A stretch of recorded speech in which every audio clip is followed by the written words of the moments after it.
And we're live. Hello, everybody. Welcome back to another episode of Comic Shop Talk Live. Brought to you by Black Hat Comics and Rockin' Milpitas, your one-stop shop for all things superhero. Shop online at black-cat-comics.com. We keep you connected to the comic book community. I'm Mark. I'm Francie. And this is a show about new comics, everything that's going on in your local comic shop this week, today, this very moment. It's an interactive program. We want to hear from you. Want to know what you're reading, what you're looking forward to reading. We want your questions, queries, conundrums, concerns. We'll address those to the very best of our ability. Yes. And like I say, want to know what's at the top of your stack, what you're liking this week. We're going to tell you a little about what we're liking this week. But I always want to start the show with a little comic shop news. Comic shop news. Question. We already have someone. Should read it out. Can you read that far? Guessing you have Disney winning their latest lawsuit against them, Scarlett Johansson. Yes, we heard about that. Mm-hmm. That is a big part of news. comic shop news. So talk so everyone knows what we're talking about. Okay, so the first question pitched is about the lawsuit. Scarlett Johansson has now sued Disney over their streaming release, and I assume potential profits lost. Correct. And now there's all kinds of back and forth about that. To be really honest, I don't know how I feel personally about that. I don't know enough about the back and forth. Yes, seemingly. But, you know, I don't know how contracts are written out. I don't know what she's entitled to. She's entitled to box office sale percentages. And since it was launched through the streaming service, she should also get equal percentage for that launch as well. But she did not. Well, I think the thing is, because it went to streaming and all the piracy that is related to streaming, there is no significant revenue base there. I think that's the deal, is if they hadn't done the streaming release, all of those people would have had to go to the theater and the movie would have made more money. Well, no, the streaming, it was streamed on the Premiere channel, so you'd have to pay, even though you had a subscription to Disney Plus. Right. You had to still pay like you would at a box office. Sure, but so she should have got a cut of that. And I'm sure she did, but what I'm saying was that what she's suing about is that the theater revenue would have been more if they hadn't released it same day streaming. That's the gist of the suit. I don't know. I back her up. Whatever she wants to argue, I'm with her. And that's where I'm at. But to Farhan's point, I think she's going to lose because suing Disney is not possible. So best of luck. I'm all for you, Scarlett. And apparently so is Kevin Feige, if that's how you say his name. I never know. He's very much in support of Scarlett. And frankly, most of Hollywood does not like this streaming release same day thing. Because like I say, the point is that Bob has a Disney code. Bob pays $30, and then everybody Bob knows watches that movie for that same $30. Right. Everybody logs into Bob's Disney account. Everybody comes to Bob's house and watches it. Yeah. So for the $130, 800 people saw the movie. That's true. And well, we know Disney doesn't have a great history when it comes to paying people fairly, especially women. That's still true. There's a lot of people like my man Ed Brubaker who has a little beef with, I did this book called Winter Soldier. I'm kind of waiting for my check. Anywho, yes, that would be a big deal. There will people that are waiting to see how this suit goes, and they will follow suit. Scarlett Johansson's not the first person to feel like she lost a lot of money to this whole same day streaming thing. The theaters will be next in line. But like I say, I don't really know how that goes. I don't know if anybody has a right to tell Disney how they can release their movie. So we'll see. According to her, they are in violation of her contract that she signed with them. There you go. And honestly, I'm with you. I'm with her just because, she's been doing this for 10 years. They owed her better than that. She got paid less than her male counterparts in all the Avengers movies. Well, yeah, all the way around. Like I say, she should have been Disney. A bigger part of all this from the beginning. They should have treated her a little better. And apparently, Kevin Feige agrees. But like I say, this is a big thing that's going on. Yeah. This isn't certainly the last we've heard of it. And again, I'm sure there will be other people getting in line. We should plug in that computer before we go. Are we going to lose power? Okay, so... yes, that's a big part of comic shop news. Another big thing along those lines, now to go the other side and start praising Disney like crazy, is the What If thing. Everybody's getting ready for Master of Kung Fu and all the cool stuff. I myself am getting ready for the What If animated series coming to Disney Plus. That looks so good. It looks so cool. Right? I said on last night's Kazi's Classics program, it was a whole program about the classic What If show. You guys should check it out, YouTube, Facebook. And I said how much I really, really love the classic series of What If, all the different incarnations. I love that they're doing an animated series because comics and animation should be simpatico a lot more than they are. We learned that with Into the Spider-Verse. So good. Movie making people. We love the animated stuff when you do it right. And then getting What If stories related to the MCU stuff is really cool. Obviously, having Chadwick Boseman voicing Black Panther is going to be really cool. So on and on. What If is awesome. Really looking forward to that. And again, check out Kazi's Classics last night for just a wee sampling of some of the best books in one of my favorite runs of Marvel Comics. And Kazi, how can they find Kazi's Classics? Go to black-cat-comics.com. No, are you talking about the video? Last night, yeah. It's on YouTube's and on Facebook's. So I already said that. Exactly where you're watching it now. You can look at the same channel to see it from last night. And lots of other news. So much I had to write it all down. Oh my goodness. So Black Cat Chronicles wrapped up our Kickstarter, right? Do you want to enlighten the audience on last night how that all went? Let's see, over 120 some odd backers, over $4,200. So we're well above our goal. So awesome sauce on that. And yeah, now it's a matter of just getting it all done and out into your little paws. Let me clarify something really quick because it's a question I've been getting asked. What do you do with the money that is surplus from your goal? We spend it the same place we spend all the other money, quite honestly. Everybody says we have this goal and then you make this extra money. Does the money go to the next issue? Does it money go to Jägermeister? What do you guys do with the money? And honestly, the cost of producing the comic far exceeds our goal. We just like to set a reasonable goal to sort of guarantee, hopefully, that we're going to achieve it, which we did. Thank you all very much. Yes. And all the extra money that we bring in goes to that same issue, goes into printing costs and production costs and all these other costs. Yes. So just to answer your question, no, it doesn't go to Jägermeister. None of my money has gone to Jägermeister in a many years. Long time.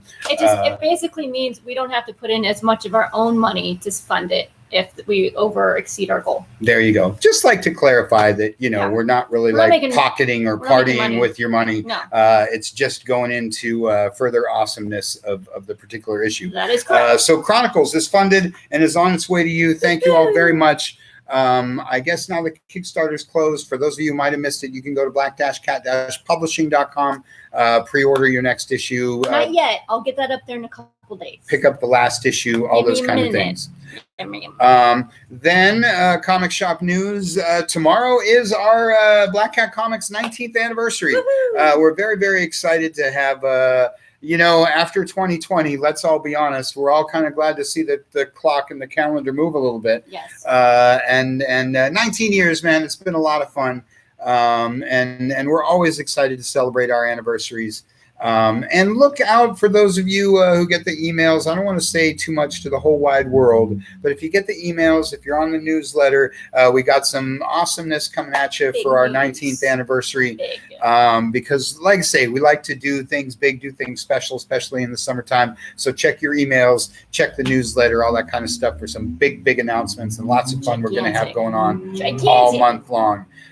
Speaking of all month long, that rolls into Free Comic Book Day, which, to be honest, I don't know anything about because I've got so many other things going on. But Comic Book Day is coming up. It's Saturday, August 14th. We're going to have all the Free Comic Day books on our Free Comic Day collection online. You can pre-order a certain amount. We haven't figured that out yet. And then you can just pick up them using a curbside pickup at your leisure. There you go. Sign up for the books that you want. Come pick them up curbside. CC. We love Free Comic Book Day around here. And the last little bit is San Jose Con. Again, if you love Kazi's Classics, get out to San Jose Con August 29th. It's Bizarro. It's reversed. Reverse. But San Jose Con, August 29th. Go to find them on Facebook and get all the info. Get your tickets in advance to save a couple bucks. And it's going to be a ton of fun. He's got a great guest list. Frank Cho's going to be there. Liam Sharp is going to be there. Let's drop a couple of other names. Okay, Mike Royer was the inker for Jack Kirby. Come on. So come out and meet Mike Royer and be in the presence of they're doing a whole Jack Kirby inking Jack Kirby panel. But Mike Royer and Mick Gray too is super DC classic. You got to come out and meet him. But I'm really excited to meet a lot of these guys. And not only will we be there selling our wares, I will be there to sign copies of Black Cat Chronicles. Issue number 1. So lots and lots of comic shop news this week. Lots of fun stuff going on. Again, thank you for supporting our project. Yes. Thank you for supporting our store for the last 19 years. My goodness. And thanks for tuning into this little program, because it's always fun to interact with the folks. I had a lot less gray hair, and you had a lot more hair. I had more hair, period.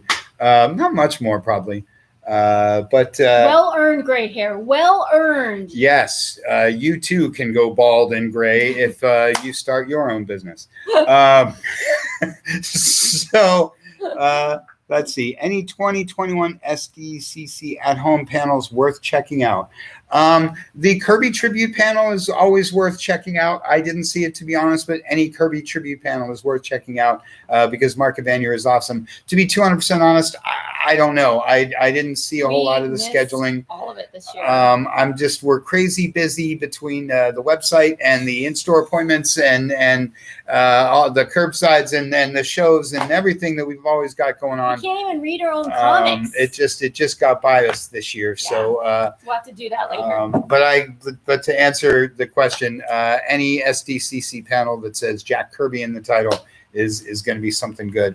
If they did a quick draw with anything with Sergio Aragones, check that out, because he's always a blast to watch. Oh, I'm glad you mentioned Sergio. Got a little Sergio to talk about. Nice little teaser. This? Yes, we start with that. Okay, because this is a show about new comics, so okay, let's get on to the comics. Okay. And speaking of Serge, Gru versus Tarzan #1. Why don't you tell me a little bit about the iconic awesomeness that is Sergio Aragones? He left me. Where did you go? What's happening? Sorry, just had to bust out a little classic Gru. Nice. Speaking of classics and cons and Gru and Serge. Okay, the awesomeness that is Sergio Aragones, I hardly even know where to begin, other than, of course, Mad Magazine. Everyone knows Sergio Aragones from his brilliantly hilarious work with Mad Magazine for decades. He is known for many, many things. Among the comic book people, let's say, second to his Mad Magazine is Gru the Wanderer. Gru begins as a Conan spoof many, many, many years ago and has evolved into just really one of the best independent comics of all time. And now it carries over to this week with another Dark Horse classic. I'm already enamored with this book, and I haven't even had a chance to read it. The first panel, we're on showing that live camera. I'm sorry, I'm supposed to be. So there they are at Comic-Con. And, we love Comic-Con. You love Comic-Con. Sergio you can draw that in like 5 minutes. In 5? You can do that in 5 seconds. If there's a third thing that we all know and love Sergio for, it's San Diego Comic-Con and Quick Draw. If you've ever been to Quick Draw at San Diego Comic-Con, it is the hardest you'll ever laugh at anything. Yeah. And it's just 100 tons of fun. And Sergio's a fixture at con, doing signings and just being the amazing and awesome legend that he is. Mm-hmm. He is kind and warm and considerate. He's friendly. He's hilarious. He's absolutely brilliant. And we just love Sergio. And so we strongly support any and all things he does. Get out and picture yourself up a copy of Gru and Tarzan. It looks like he's drawing Mark Evanier in there. Awesome. And it's autobiographical. As I mentioned with the SDCC panel, Mark Evanier is his partner with Gru. Mark Evanier is his partner with Quick Draw. Mark Evanier is a legend in his own right in 1900 ways. So everybody out there, if you don't know enough about Gru and Sergio and Mark Evanier, I always want to say Evanier. All three of those are things that deserve much more attention. if there's a voice actors panel for the SDCC Home Edition, check that out. So Mark also hosts, what is it like to be a voice actor in Hollywood? And he does a reading that's really hysterical every year. He'll take like a script like Snow White or Rapunzel, and he'll have different actors play different voices that are just hysterical. So if you did that this year, make sure you check that out, because that's always a blast every year. Yeah. One of my favorite con experiences from all the years, and God knows I've been fortunate enough to have a billion great con experiences, was the voice actor panel where they did the original script to the Superman radio show. That was just the most fun. One of the very, very greatest experiences I'd had at Comic-Con. And so Mark Evanier, Sergio Aragones, it's just everything that makes comics fun. Mm-hmm. What else you got? What's on your stack? Okay, I've got all kinds of things. Really quick, I was going to mention this during Comic Shop News. Overstreet Price Guide is out this year, and it's out every year. This week, and it's got this amazing David Mack Daredevil cover. Everybody loves David Mack. The last year's one ran late, so to be honest, this one might have come out a little too soon. You may have recently purchased the last one with the cool Spawn cover. If you didn't, grab a new Overstreet. If you haven't picked up an Overstreet in a while, pick one up. If you don't know what it is, pick one up, because honestly, showing you the inside isn't going to help you because the print is so small. But it lists every single comic ever published in this country. And I really, truly mean that. In my 20 years in this business, in my 40 years of collecting, I have only found one comic not listed in the Overstreet Price Guide. If it's not in this book, it's probably fraudulent. And I truly mean that. And it lists grading and pricing, and everything you would need or want to know about comics is in the Overstreet Price Guide. So every time it comes out, I like to make a pitch for everybody to buy one. This will answer so many of your questions. And it's just fun to go through. One of my guys reads this cover to cover every single year. I don't know how he does it, but it's fun. Well, and the other thing that's really interesting about the Overstreet Price Guide is in the beginning, it tells you how to grade. So if you're interested in understanding what's the difference between a 9.0, VG, VF, very fine, all that stuff, it goes into detail about grading and just kind of comic collecting in general. So if you want to, take good care of your stuff and understand what you have, getting an Overstreet will really help you with your collection. Totally. Tons and tons of great info. It's great to look up books you have, great to look up books you want, great to look up books you see online and be like, why is that fetching that kind of money? And you'll see little notations in there. So I don't want to beat it to death, but pick yourself up an Overstreet Price Guide. It will make you feel like a genuine comic book person. It doesn't change much year over year, but like once every 3 to 5 years, you should probably grab one. Totally agree with that. But getting back to comics, we opened with the Dark Horse thing, and that was in my stack for Dark Horse 2. I'll jump really quick to my other indie this week, which is Spawn 320. Yeah. Love me talking about some Spawn. He's seeing a bit of a resurgence these days. Spawn Universe was a big hit and totally sold out.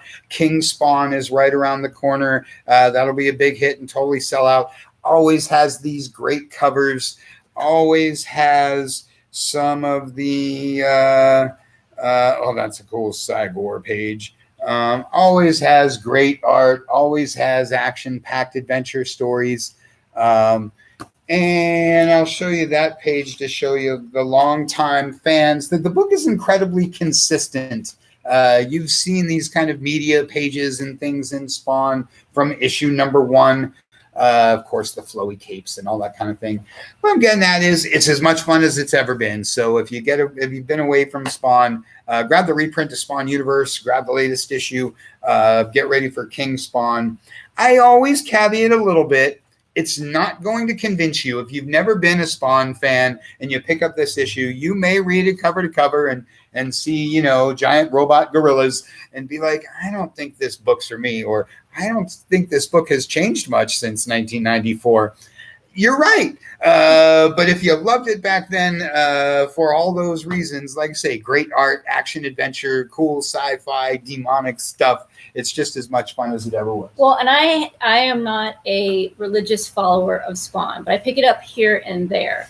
And when I do over the last couple decades, I've noticed that even though the artist changed, the consistency and the level of quality of the art still remains high. Mm-hmm. And you got to give it to somebody who's gotten over 300 issues, right? That he's been able to maintain that kind of high bar for artistic integrity. You know, we can name a lot of titles in the mainstream that are not even close to 300 issues. And every time they change artists, it's like not even the same book. So you never lose the flavor of Spawn. I think that has to do everything with Todd McFarlane and keeping it the same kind of stylistic content that it has been for 320 issues. 200% agree. And it's a lot like Mike Mignola in that way, where he finds artists that suit his style, that work for his storytelling methods. And again, if you like it, you'll keep reading it. If it excites you, that you won't find a reason to drop the book, because it twists and it turns and it explodes and all that kind of fun. It's really fun. Again, you know, like everything in comics, it's not for everybody. But like I say, if you check it out, or if you used to like it, I'd encourage you to pick it up and be reminded of what made it fun and has, like you're saying, and has kept it consistently fun all these years. Todd knows comics. You can love him, you can hate him. He loves comics. But yes, he knows comics. He loves comics. He knows his fans. He loves Todd. He loves his fans. And yes, in that Stan Lee way, you know, he's he talks his talk, but he walks his walk. Speaking of SDCC, I know he's done a couple of panels this weekend too. So if you haven't checked out any of this Todd's panels, you should look those up. Because of course, you know, his toy thing is also a whole other beast, especially with the DC stuff these days. So I'm so mad at myself for not reading number 1 yet, because number 2 is already out, of Batman Reptilian. Garth Ennis, Liam Sharp, they did the phenomenal run of Green Lantern. Oh, man, so good. So good. And this is like, takes me back to the Dave McKean type art with Arkham Asylum. It's sketchy, it's super abstract and creepy, and I don't know enough about it to talk about it, other than I'm bummed I haven't read the first one, because here's number 2 and I want to read it. So as soon as we're done with this video, I'm going to be sitting down with some comics, maybe a soda, and reading some comics. Maybe a malted soda. Maybe. Let me jump on that really quick. Go for it. I think we're going to run over our 30 minutes if I keep talking about all your books all day. So 2 things. Number 1, and you've already said them, and I'm going to piggyback on all those things. Grant Morrison and Liam Sharp. Come on. First of all, to those guys, because I know they both watch my show, keep doing stuff. Fans. Keep doing stuff. Please team up on other stuff. And keep doing it, because wow, your Green Lantern was so amazing. I mean, Green Lantern's been really good for a long time. Don't get me wrong. The Jeff Johns stuff, on and on. I'm a huge Green Lantern fan. DC's been doing a great job with Green Lantern. But their thing was sort of its own thing and separate, but awesome. So classic science fiction, but also so Grant Morrison and weird and out there and extreme concepts, and such amazing art from Liam Sharp. So then we get Batman Reptilian, and the art is really different. One thing I wanted to say like Department of Truth. Is that, I just have a lot of respect for an artist that, you know, does his thing, and then feels free to do something really different in the next book. You know, what am I getting at? All the Green Lantern work is very sharp pencils, very crisp lines, very defined sort of thing. It's the Liam Sharp style. If you know his style, he's a lot like McNiven and other guys that really bring the detail. Check out his Brave and the Bold. That was a phenomenal series. As an example. Phenomenal. And his Red Sonja stuff is a really great example of what his art's like. The Wonder Woman thing, I think, was an excellent example of the kind of art that he's known for. But then, like I say, then we get Reptilian, and it's totally different from that, and yet really, really awesome. Like I say, I just love an artist that demonstrates extreme range and a talent at every point in that scale. They're not one note. Not at all one note. Even if, and like I say, I love that note. Don't get me wrong. I love his art, and would be very happy to see that in everything he does. But like I say, I appreciate guys that can stretch out a little bit and still be awesome. And again, you team them up with somebody Grant Morrison's more than all-time great. He's a really unique talent in comics, Yeah. and I don't Unique say that is a the lot. word. I don't say that a lot, Yeah. but he's really heady. He goes for those big concepts. He takes you on a wild ride, man. And sometimes I admit I'm not smart enough to get to the end of that ride. I get to the end of the ride and and the same acid trip. that's sometimes I get a few issues in and I'm like I don't Like, I'm not psychedelic enough for this. But I love it. I'm a really, really big fan. So pick up some Batman Reptilian, pick up that last couple runs of Green Lantern, pick up anything that has either of their names on it because it's awesome. Since you mentioned that, why don't you roll with it? Sure, yeah. Permanent Truce out this week, number 11, I believe we're on. This book has been so freaking good, I can't even stand it. And I believe, that's Everest, so I believe this one is talking about more of the conspiracies. We're basically getting all kinds of new monsters and theories and Bigfoots and no spoilers and all kinds of crazy Loch Ness Monster stuff. But again, if you haven't been following this for the last couple of months, I've been raving about this book. So basically the concept is if enough people believe a conspiracy theory, then it becomes true. If enough people believe the same thing, then it becomes reality. So if enough people believe the earth is flat, guess what? The earth becomes flat. And so this is kind of like a BPRD, Hellboy, X-Files thing where they go out and stop people spreading the conspiracy theories so that they can maintain this kind of continuity. Kind of like the Time Lords with Loki. There you go. Yeah. It's great. I love it.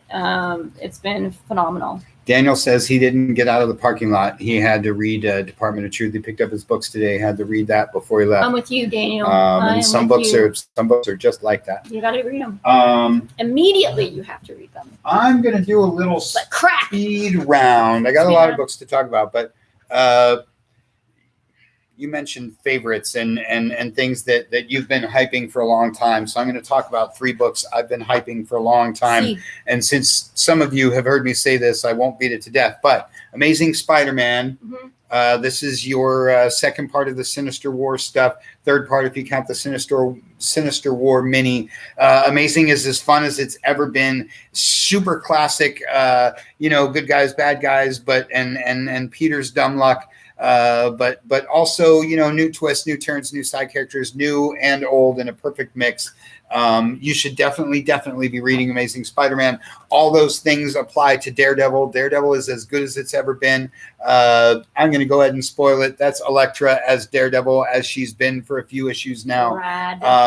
Again, just really super fun. I like Daredevil because it doesn't cross over into things. It isn't the big event book. You can just, if you have $4 a month, you can read Daredevil and find it totally satisfying. Last but not least is Fantastic Four. All 3 out this week. All 3 books I'm just loving right now. If you were ever a fan of any of these books, now's the time to come back. If you don't know anything about these books, now's the time to jump in and you'll understand why the old schoolers like me love these titles. Again, all 3 of them are bringing you everything that has always made the book great. For example, Fantastic Four is all about the personal relationships of the characters involved. Reed and Ben and Johnny, Reed and Sue, etc. The kids, the family dynamic, the superhero dynamic, the science fiction dynamic is what it's always been about. And it's totally about all of that right now. But new villains and new adventures and new side characters and new fun to be had. This is part 3 of The Bride of Doom. Every FF fan, every Marvel fan loves anything with Dr. Doom in it. I said it was going to be a speed round. So Amazing, Daredevil, and Fantastic Four. 3 of Marvel's best books, all 3 out this week. Grab them before they're gone. So speaking of heady, we've got 2 issues left. This is issue 11 of Strange Adventures. There's going to be one more after this one, wrapping everything up. The last 2 issues with the Mr. Terrific reveal of what's really going on just blew my mind. And it's so intricate, and I didn't see it coming, that I have to go back to the very beginning and reread them from start to finish. So I'm actually holding off on this one. I'm going to wait till number 12 comes out, and then I'm going to read them all in a row, just like I did with Mr. Miracle, because there's so many little Easter eggs and things that you missed the first time around. And so you kind of almost want to read these in succession. So super excited about this wrapping up. Not excited, I'm bummed it's wrapping up, but I'm excited to get to read the whole thing again because the first 10 issues so far have been amazing. And who knew how cool Mr. Terrific was? You knew. I didn't know. I've been a DC fan for 20 some odd years. I didn't know how cool Mr. Terrific was. So thank you, Tom King, for introducing me to Mr. Terrific. And of course, Adam Strange. You need to read a book called The Terrifics. It was super awesome. Did Dan Didio write that? I don't recall. No. Sorry. I don't recall. But it was a lot of fun. Want to know what you're reading? What's at the top of your stack? Daniel, let us know about Department of H. Or Truth. Department H. Different book. So I will get on to Amazing Fantasy #1. Nice. This was such a treat and is such an immediate gem. And so much of what I love about comics, and honestly what I love about Marvel Comics, particularly right now. Marvel is doing a great job of the opposite of what comic people like me have been complaining about forever. Meaning, they're making the movie stuff embrace the comics, not making the comics embrace the movie stuff. And I super appreciate that. You know, it used to be, you know, you're reading your X-Men books and then all of a sudden all of the X-Men are in matching black leather jumpsuits. And you're like, what's with the matching black leather jumpsuits? And then you see the movie trailer and you're like, oh. Or, you know, Lois and Clark are getting married on TV, so Lois and Clark have to get married in the comic. So that brings me to Amazing Fantasy. Where, you know, when you see the Black Widow movie doesn't violate anything that you know about the comics. And then when you read a Black Widow comic and they incorporate something from, you know, what is it, the Red Room or whatever they called it, then that also doesn't really violate the comics that you know either, because they've just never brought it up before. And so brings me to Amazing Fantasy. Amazing Fantasy is a cool anthology book about your favorite Marvel characters in their prime element or time frame situation, what have you. Different artists. That might be spoilericious. There's the Black Widow page. Look how cool that art is. So it's Captain America fighting Nazis in World War II. It's Black Widow as a Soviet spy. It's Khazar, Lord of the Jungle, doing, you know, Lord of the Jungle stuff. Like I say, it's just a cool anthology short story book with great stories and great art about your characters set in the time frame that they're most known for.